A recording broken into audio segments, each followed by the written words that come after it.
नमस्ते दोस्तों, शिव सूत्रों की इस यात्रा में आपका स्वागत है, अभिनंदन है।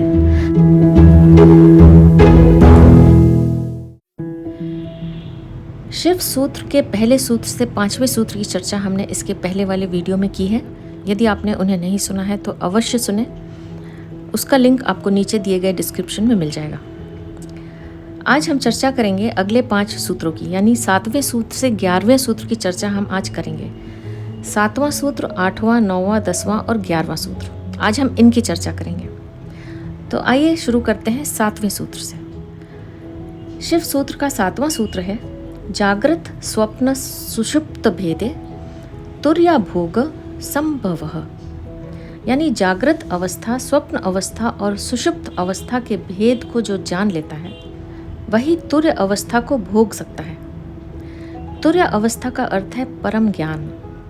आइए इस सूत्र को समझने का प्रयास करते हैं। साधारणतः हम केवल 3 अवस्थाओं को जानते हैं और वे हैं जागृत अवस्था यानी जागना, स्वप्न अवस्था यानी जब हम स्वप्न देखते हैं, और सुषुप्त अवस्था जब हम गहरी नींद में होते हैं। इस सूत्र में 4 अवस्थाओं की बात की गई है। चौथी जो अवस्था है वह है तुर्य अवस्था। इस चौथी अवस्था को जानने के लिए हमें पहले की 3 अवस्थाओं को समझना आवश्यक है। तो आइए इन्हें समझते हैं। जागृत अवस्था क्या है? सामान्य जागृत अवस्था वो है जब हमें संसार का ज्ञान तो होता है लेकिन स्वयं का नहीं। इस अवस्था में हम शरीर के बाहर तो झांक सकते हैं परंतु शरीर के अंदर नहीं। इस अवस्था में हम जागृत होते हुए भी उस स्वयं से अनभिज्ञ रह जाते हैं जो सबसे ज़्यादा जानने योग्य है। जागृत अवस्था में होते हुए भी हम अपने मन और आत्मा से दूर रह जाते हैं और हमें संसार का ही ज्ञान हो पाता है और हम इस माया रूपी संसार को ही सच मान बैठते हैं। दूसरी जो अवस्था है वो है स्वप्न अवस्था।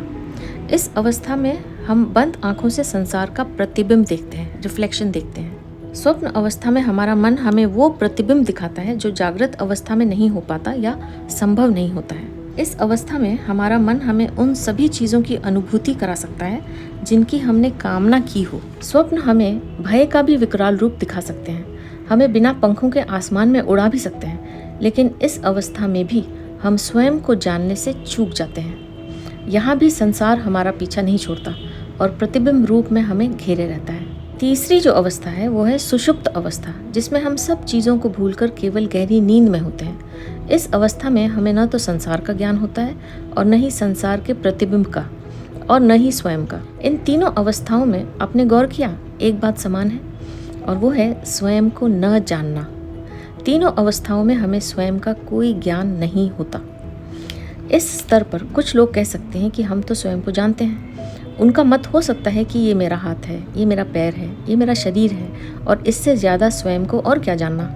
जो लोग ऐसा कहते हैं और सोचते हैं उन्हें यह बात स्मरण रखना है कि जो हमारा है वो हम नहीं हैं। चौथी अवस्था है तुर्य अवस्था। तुर्य अवस्था वह स्थित अवस्था है जिसमें हम अपने आप को यानी स्वयं को जानते हैं। सब योग और ध्यान इसी अवस्था को पाने के उपाय हैं। इस अवस्था में हम संसार को जानने के साथ साथ स्वयं को भी जान लेते हैं। हमें पता चल जाता है कि इन दोनों में श्रेष्ठ कौन है। सामान्य जागृत अवस्था एक दीपक की तरह है जो आसपास की वस्तुओं को तो प्रकाशित कर सकती है लेकिन दीपक तले अंधेरा होता है। तुर्य अवस्था सूर्य की तरह है जो सभी दिशाओं को एक साथ प्रकाशित कर देती है। सभी ज्योतिर्मय हो उठता है, जरा सा कोना भी अंतस का अंधकारपूर्ण नहीं होता।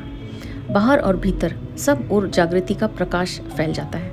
अभी जहाँ हम हैं वहाँ हम 3 अवस्थाओं में होते हैं, या तो हम जागृत होते हैं या हम स्वप्न में होते हैं या सुषुप्ति में होते हैं। इन तीनों में से किसी भी एक अवस्था में हम हैं अभी।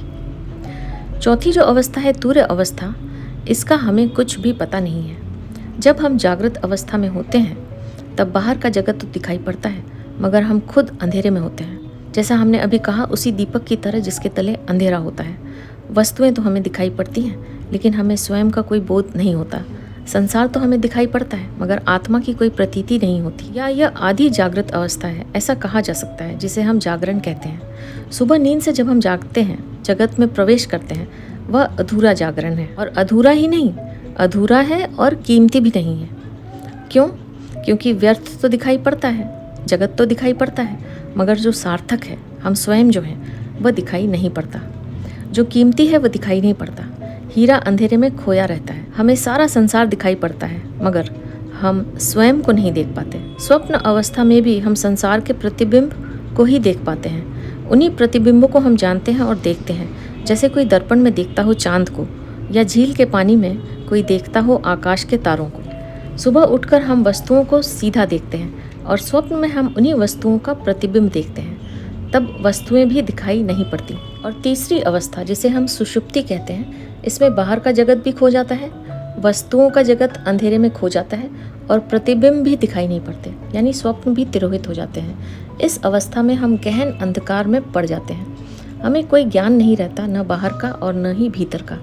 जागृत अवस्था में हमें बाहर का ज्ञान रहता है, मगर सुषुप्ति में हमें कोई ज्ञान नहीं रहता। जागृत अवस्था और सुषुप्ति के बीच एक मध्य कड़ी है, स्वप्न, जहाँ बाहर का ज्ञान नहीं होता, लेकिन बाहर की वस्तुओं से बने हुए प्रतिबिंब हमारे मस्तिष्क में तैरते हैं और उन्हीं का ज्ञान हमें होता है। चौथी जो अवस्था है, तुर्य अवस्था, का अर्थ है भीतर और बाहर दोनों का ज्ञान होना। अंधेरा कहीं भी नहीं है, न भीतर और न बाहर। यह अवस्था पूर्ण जागृति की अवस्था है। इसी चौथी अवस्था को पाने का यह सूत्र है। चौथी जो अवस्था है, तुर्य अवस्था, का अर्थ है भीतर और बाहर दोनों का ज्ञान होना। अंधेरा कहीं भी नहीं है, न भीतर और न बाहर। यह अवस्था पूर्ण जागृति की अवस्था है। इसी चौथी अवस्था को पाने का यह सूत्र है। जागृत स्वप्न सुषुप्त भेदे तुर्या भोग संभव, यानी जागृत स्वप्न सुषुप्ति, इन तीनों अवस्थाओं को पृथक रूप से जानने से तुर्य अवस्था का भी ज्ञान हो जाता है और इस ज्ञान का बना रहना है तुर्य अवस्था। अभी हम जानते तो हैं, मगर पृथक रूप से नहीं। जैसे जब हम स्वप्न में होते हैं तब हमें यह पता नहीं चलता कि हम स्वप्न देख रहे हैं, हम उसके साथ एक हो जाते हैं। सुबह जागकर पता चलता है कि हम स्वप्न देख रहे थे। जब यह अवस्था होती है तो हम पृथक रूप से नहीं जान पाते, हमारा स्वप्न से तादात्म्य हो जाता है। स्वप्न में हम स्वप्न ही हो जाते हैं। सुबह जागकर लगता है कि अब हम स्वप्न नहीं देख रहे, लेकिन अब हमारा तादात्म्य संसार से हो जाता है। हम कहते हैं कि हम जाग गए, लेकिन रात जब हम सोएंगे तो फिर जगत से हमारा तादात्म्य टूट जाएगा और फिर सपनों से तादात्म्य बन जाएगा। जो भी हमारी आंखों पर आ जाता है हम उसी के साथ एक हो जाते हैं, जबकि असल में हम सबके पृथक हैं। क्या हमने इस बारे में कभी सोचा है? जागकर हमें फिर लगता है कि सपना झूठा था। हमारे भीतर ही कोई चेतना है जो यात्रा कर रही है। जागृत स्वप्न सुषुप्ति हमारी इस यात्रा के पड़ाव हैं, ये हम नहीं हैं। इस बात को गहराई से सोचने पर समझ में आएगा। जैसे ही हमें यह बात समझ में आ जाती है कि हम पृथक हैं, अलग हैं, वैसे ही चौथी अवस्था का जन्म हो जाता है। यह पृथकता ही वह चौथी अवस्था है जिसे तुर्य अवस्था कहते हैं। जब हमारे सामने कोई मुश्किल आती है, दुख आता है, हमें चिंता होने लगती है और हम भूल जाते हैं कि हम पृथक हैं। जब हमें बहुत सुख मिलता है तब भी हम खुशी से नाचने लगते हैं और भूल जाते हैं कि हम पृथक हैं। हम कर क्या रहे हैं? हम तादात्म्य बना लेते हैं। पृथकता का कोई बोध नहीं रहता। तो हमें क्या करना है? हमें धीरे धीरे हर स्थिति में अपने को उससे अलग करने का प्रयास करना है। पृथकता का बोध को बनाए रखना है कि जो भी हो रहा है वह शरीर को हो रहा है और हम जानने वाले हैं, साक्षी हैं। शरीर के लिए परिस्थिति अनुसार सुविधा भी बनाना है, मगर पृथकता के बोध के साथ। ऐसा नहीं कि भूख लगी है खाना न खाएं क्योंकि हम शरीर नहीं हैं। नहीं, ऐसा नहीं करना है। खाना है पर बोधपूर्णता के साथ खाना है। धीरे धीरे प्रत्येक घटना जो हमें घेरती है, हमें उससे अपने को अलग करते जाना है। कठिन है पृथक हो जाना, क्योंकि सीमा रेखा साफ नहीं है, फासला बारीक है। हमने जन्मों जन्मों से तादात्म्य करना ही सीखा है, स्थितियों के साथ खुद को जोड़ना ही सीखा है। हम तोड़ने की बात ही भूल गए हैं। इसका नाम ही बेहोशी है। जो भी घटता है हम उससे फासला नहीं कर पाते, हम तोड़ नहीं पाते, इसलिए हम टूट जाते हैं। हमें थोड़ा दूर हटना पड़ेगा, एक एक कदम लेना पड़ेगा, क्योंकि यात्रा लंबी है। हजारों लाखों जन्मों में हमने जो बनाया है उसको मिटाना आसान तो नहीं होगा, मगर हमने जो भी तादात्म्य बनाया है वह सब असत्य है। इसी को माया कहते हैं। यह तादात्म्य टूटेगा कैसे? हमें कहीं तो शुरुआत करनी होगी। हमें जागृत अवस्था से शुरुआत करनी होगी, क्योंकि वहीं थोड़ी सी किरण जागरण की है। स्वप्न से शुरू करना मुश्किल होगा, क्योंकि वहाँ तो हमारा होश खो जाता है। इसलिए जागृत से शुरू। तो यह था 7वां सूत्र। आइए बढ़ते हैं 8वें सूत्र की ओर। शिव सूत्र के प्रथम अध्याय का 8वां सूत्र है ज्ञानम जागृत, यानी ज्ञान का बना रहना ही जागृत अवस्था है। साधारण जागृत अवस्था तक हम नींद से उठने पर पहुंचते हैं, लेकिन पूर्ण जागृत अवस्था तक हमें केवल हमारा ज्ञान ही पहुंचा सकता है। शिव सूत्र के प्रथम अध्याय के दूसरे सूत्र के अनुसार ज्ञानम बंधः, यानी ज्ञान बंधन है, मगर यही ज्ञान हमें इस बंधन से मुक्त करके पूर्ण जागृति तक पहुंचाने का सामर्थ्य भी रखता है। पूर्ण जागृत अवस्था केवल शरीर का जागरण नहीं है, अपितु हमारे अंतर्मन, आत्मा व चेतना का जागरण है। हमारा ज्ञान हमें केवल भौतिक जगत का ही बोध नहीं कराता, ज्ञान हमें स्वयं को पहचानने का अवसर भी देता है। हमारा सारा ज्ञान हमारी इंद्रियों द्वारा एकत्र किया गया होता है। इंद्रियां हमें बहुत कुछ देखने और समझने में मदद करती हैं, मगर उनकी भी एक सीमा होती है। हमारा ज्ञान ही है जो हमें यह समझने में मदद करता है कि कुछ है जो इन इंद्रियों से परे है। There is something beyond the 5 senses. आइए इसे ऐसे समझते हैं। उदाहरण के तौर पर हम चुंबकीय तरंगों यानी मैग्नेटिक वेव्स को महसूस नहीं कर सकते, इसलिए बिना आँखों की मदद लिए हमें दिशाओं का यानी डायरेक्शन का ज्ञान नहीं हो पाता। मगर कुछ मछलियाँ एवं पक्षी हैं जिनमें चुंबकीय तरंगों को अनुभव करने वाली विशेष इंद्री होती है, जिसकी मदद से वे हजारों मील का सफ़र हर साल तय करते हैं। मनुष्यों के पास यह इंद्री नहीं होती, लेकिन अब यह ज्ञान है कि ऐसी भी इंद्रियां हो सकती हैं जिनसे हमारी सृष्टि को देखने का नजरिया बदल सकता है। हमारा शरीर, इंद्रियां और ज्ञान एक बंधन अवश्य है, लेकिन यह ज्ञान ही हमें यह अनुभव कराता है कि कुछ है जो ज्ञान से भी परे है। हमारा यह बोध ही हमारी जागृत अवस्था को पूर्ण जागृत बनाता है और तुर्य अवस्था की यात्रा को आरंभ कराता है। बिना ज्ञान के हमें यह बोध नहीं हो सकता कि ज्ञान बंधन है।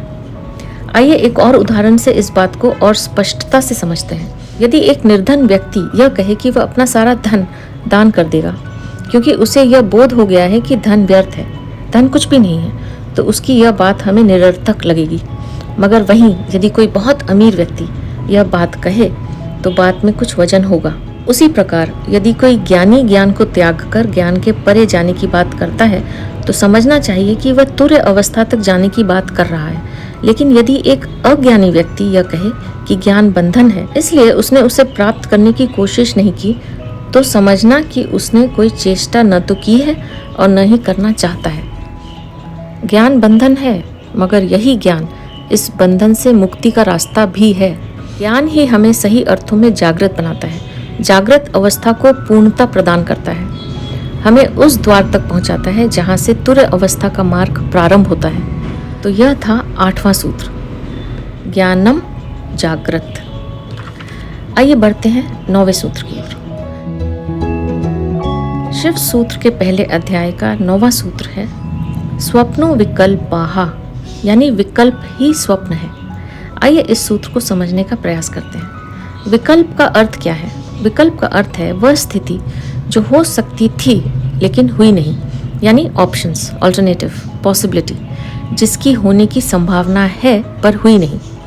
विकल्प भविष्य और भूत यानी फ्यूचर एंड पास्ट दोनों के संदर्भ में हो सकता है। हमारे मन एवं चित्त में ये विकल्प सदा रहते हैं। जब हम सोते हैं यही विकल्प हमें स्वप्न के रूप में दिखते हैं, लेकिन यदि हम यह सोचते हैं कि दिन में जब हम जागते हैं तो हम इन स्वप्नों से दूर हो जाते हैं, तो यह हमारा भ्रम है, क्योंकि दिन में भी हम ज़्यादातर समय भूत अथवा भविष्य के संदर्भ में ही सोचते रहते हैं। रात के समय हमारे मन में मौजूद विकल्प ही स्वप्न के रूप में दिखते हैं। कभी यह स्वप्न हमारे भय से प्रेरित होते हैं, तो कभी प्रेम से, तो कभी वासना से, कभी बीते हुए कल से, तो कभी आने वाले कल से। जिस प्रकार रात को आकाश में जो तारे हमें दिखते हैं वे दिन में भी वहीं होते हैं, मगर सूर्य के प्रकाश में धूमिल होकर हमें दिखते नहीं हैं। उसी प्रकार हम सदैव स्वप्न यानी विकल्पों में रहते हैं। हमारी जागृत अवस्था भी सदा स्वप्न अवस्था से ही घिरी रहती है। ये विकल्प सत्य नहीं है, फिर भी सदैव हमें उलझाए रखते हैं। हमारे जीवन का अधिकतर समय इन्हीं सपनों में उलझे हुए व्यतीत हो जाता है। नींद में तो हम इन सपनों से बच नहीं सकते, मगर दिन में अपनी जागृत अवस्था को और जागृत बनाने का प्रयास अवश्य कर सकते हैं। स्वयं के भीतर उस दृष्टा का अनुभव कर सकते हैं जो हमें तुर्य अवस्था की राह पर ले जाए। यह कार्य उतना सरल नहीं है जितना सुनने में प्रतीत होता है, मगर मुमकिन अवश्य है। सर्वप्रथम मन को विचार शून्य बनाना होगा और मन को विचार शून्य बनाने की शक्ति होती है मंत्रों में, जिसकी चर्चा हम आने वाले सूत्रों में करेंगे। इसलिए मेरा आपसे अनुरोध है कि अगर आपने चैनल को सब्सक्राइब नहीं किया है तो चैनल को सब्सक्राइब अवश्य कीजिए और नोटिफिकेशन भी ऑन कर लीजिए, ताकि आपको हमारी हर एक पेशकश की सूचना समय पर मिलती रहे। तो यह था 9वां सूत्र। आइए अब बढ़ते हैं 10वें सूत्र की ओर। शिव सूत्र के पहले अध्याय का 10वां सूत्र है अविवेको माया सौषुप्तम। आइए इस सूत्र को समझने का प्रयास करते हैं। अविवेक का अर्थ है स्वयं के बोध का अभाव, जो सुषुप्ति है, जहाँ सब कुछ खो जाता है, न बाहर का होश होता है न भीतर का। हम गहरी तंद्रा में होते हैं। जब होश आता है तो हम तरोताज़ा हो जाते हैं। हम कहते हैं कि रात नींद अच्छी आई, फ्रेश हो जाते हैं, रिचार्ज हो जाते हैं। नींद का अर्थ है बेहोशी, जब न बाहर का होश होता है और न भीतर का। हमारी सारी चिंता, हमारे सारे दुख भी विलीन हो जाते हैं और हमें विश्राम मिल जाता है। उस विश्राम को हम फिर संसार की दौड़ धूप में खर्च कर देते हैं और यही सिलसिला रोज चलता है। मगर यही नींद जब हम होश पूर्ण होकर लेते हैं तो उसे मोक्ष या निर्वाण या तुर्य अवस्था कहते हैं। सुषुप्ति में सब तनाव तो खो जाते हैं, लेकिन होश भी खो जाता है, विवेक नहीं होता। और समाधि में, तुर्य अवस्था में, सब तनाव भी खो जाते हैं और विवेक भी रहता है। विवेक पूर्ण, होश पूर्ण सुषुप्ति ही समाधि है, तुर्य अवस्था है। तो यह था सूत्र अविवेको माया सौषुप्तम। आइए अब बढ़ते हैं 11वें सूत्र की ओर। 11वां सूत्र है त्रिय भोक्त विरेशः, यानी तीनों का भोक्ता विरेश कहलाता है। तीनों अवस्थाओं को जो भोग करता है वह विरेश कहलाता है। जागृत, स्वप्न और सुषुप्ति का भोक्ता तीनों से जो पृथक है, तीनों से जो गुजरता है, तीनों को जो भोगता है लेकिन तादात्म्य नहीं करता, जो तीनों के पार चला जाता है, वही विरेश है, वही वीरों का वीर है, जो गौरी शंकर पर चढ़ गया, जिसने परमात्मा को पा लिया, जो वहां पहुंच गया जिसके आगे और कोई जगह नहीं बची, जिसने साहस किया। मार्ग कठिन है, इसलिए गहरी तपश्चर्या से गुजरना होगा। स्वयं तक पहुंचने की यात्रा दुर्भर यात्रा है, वह खड्ग की धार है। शायद इसलिए हम स्वयं से भागे हुए हैं, इस संसार में अपने को इधर उधर उलझा रहे हैं। मार्ग कठिन है और हमें इस पर चलना भी अकेले है। शायद यही भय हमें इस मार्ग पर चलने से रोकता है। 3 के पार जो चौथा हमारे भीतर है, वही गौरी शंकर है, वहीं हमें पहुंचना है। और वहां पहुंचने का रास्ता यह है कि हमें जागना है। अभी हम कुनकुने हैं और हमें जलती हुई लपट हो जाना है जागरण की, ताकि यह लपट स्वप्न में प्रवेश कर जाए, ताकि स्वप्न टूट जाए और जागरण की एक किरण सुषुप्ति में भी पहुंच जाए और विरेश होने के द्वार खुल जाएं। मंदिर में हमने दस्तक दे दी। मोक्ष तभी पाया जा सकता है जब हम अपने को पूरा दांव पर लगा देते हैं। इससे रत्ती भर भी कम से काम नहीं चलेगा। अपने को पूरा दांव पर लगाने की उपलब्धि ही मोक्ष है। तो हमें क्या करना है, आइए समझते हैं। हम जो भी कार्य करें उसे बोधपूर्ण होकर करना है। बोधपूर्ण होना है कि हम पृथक हैं। हम पाएंगे कि हमारे सारे दुख, परेशानियां तत्क्षण तिरोहित हो जाएंगे। जिस दिन पूर्ण बोध हो जाएगा उस दिन समग्र दुख विसर्जित हो जाएगा। प्रतिपल जो भी घट रहा है उससे अपने को अलग करते जाना है, पृथक हो जाना है, साक्षी हो जाना है। साक्षी हो जाने से एक बड़ा अनूठा अनुभव होगा। हम पाएंगे कि हमारे भीतर 2 हिस्से हो गए हैं। एक वह जो कार्य कर रहा है, यानी चल रहा है, पढ़ रहा है, लिख रहा है, और दूसरा जो यह सब कुछ नहीं कर रहा है, केवल देख रहा है। उपनिषद में कहा गया है कि एक ही वृक्ष पर बैठे हैं 2 पंछी। ऊपर का पंछी शांत है, न हिलता है, न डुलता है, न रोता है, न हंसता है, न आता है जाता है, बस बैठा है शांत। नीचे का पक्षी है बड़ा बेचैन, उछलता है इस डाल से उस डाल पर, कभी इस फल को पकड़ता है, कभी पकड़ता है उस फल को, बड़े सपने देखता है, बड़ी दौड़ धूप करता है। ये दोनों पक्षी हमारे भीतर हैं और वो जो वृक्ष है वो हम हैं। एक जो हमारे भीतर पक्षी है वो कभी हिला डुला नहीं, जो बस बैठा देख रहा है, वह पक्षी साक्षी है, पृथक है, शाश्वत चेतना है। पर दोनों के बीच फर्क समझने के लिए फासला जरूरी है, श्रम उद्यम की जरूरत है। हमें हजारों प्रयास करने होंगे, हर क्षण नई स्थिति होगी, हर स्थिति में अपने को पृथक कर लेना है। जब हम सुबह उठते हैं, जब होश की वो पहली किरण आती है, तभी से हमें पृथकता साधने का प्रयास करना होगा। दिन से शुरू करेंगे तो हम धीरे धीरे सफल हो जाएंगे। स्वप्न में भी कौन सी ऐसी चीज़ है जो प्रयास करने से नहीं मिलती? और परमात्मा है तो हमारे बड़े दयालु भी ना। स्वप्न में भी हमें स्मरण रहने लगेगा कि यह स्वप्न चल रहा है, और जैसे ही यह स्मरण होगा सपना टूट जाएगा और हमें आनंद का अनुभव होगा। सपने का टूटना एक उपलब्धि है। तब तीसरा चरण अपनाया जा सकता है। सुषुप्ति में भी हमें होश रहेगा कि हम सो रहे हैं। यहाँ हमें एक बात स्मरण रखनी है कि जब स्वप्न टूट जाए तो हमें आंखें नहीं खोलनी है, क्योंकि आंखें खोलने से हम फिर बाहर के जगत में प्रवेश कर जाएंगे। इसलिए आंखें बंद रखना है और देखते रहना है। स्वप्न तो टूट गया, अब वहाँ एक शून्य है, उस शून्य को देखना है। तब हम पाएंगे कि हमारी चेतना अब भीतर की तरफ मुड़ने लगी, अंतर्मुखी हो गई है। अब हम सुषुप्ति में जाग रहे हैं। यही श्री कृष्ण गीता में कहते हैं कि जब सब सो जाते हैं तब भी योगी जागता है। वह सुषुप्ति में भी जागा हुआ है, और जब हम तीनों के पृथक देख लेते हैं तब हम चौथे हो गए अपने आप। चौथे होकर ही हम तीनों को देख सकते हैं। तुर्या का अर्थ है चौथा। इस शब्द का और कोई अर्थ नहीं है, ज़रूरत भी नहीं है, बस चौथा कहना ही काफ़ी है, क्योंकि सभी अर्थ बांध लेंगे। इसलिए इशारा भर काफ़ी है, क्योंकि वह असीम है, अनंत है। जागृत, स्वप्न और सुषुप्ति, इन तीनों अवस्थाओं को पृथक रूप से जान लेने से हमें तुर्य अवस्था का भी ज्ञान हो जाता है। गहरी नींद में भी जब होश रह जाता है, यही होश मंदिर है। अभी तो हमारा जागृत भी सोया हुआ है और योगी की सुषुप्ति भी जागी हुई है। बिल्कुल उल्टा है। जिस दिन हम जो अभी हैं उससे विपरीत, ऑपोजिट हो जाएंगे, उसी दिन जीवन का सार सूत्र हमारे हाथ लग जाएगा। हमारी अपनी आत्मा से पहचान हो जाएगी। जीवन का हर क्षण जागृति के लिए उपयोग कर लिया जाए। रत्ती रत्ती इस तरह जागरण इकट्ठा हो जाएगा। जागरण का ईंधन, फ्यूल इकट्ठा हो जाएगा।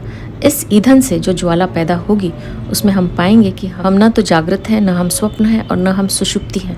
हम तीनों के पार पृथक हैं। बाहर की वस्तुओं के ज्ञान का बना रहना ही जागृत अवस्था है। तो ये थे शिव सूत्र के पहले अध्याय के 7वें सूत्र से 11वें सूत्र। अब मैं आपसे आज्ञा लूंगी।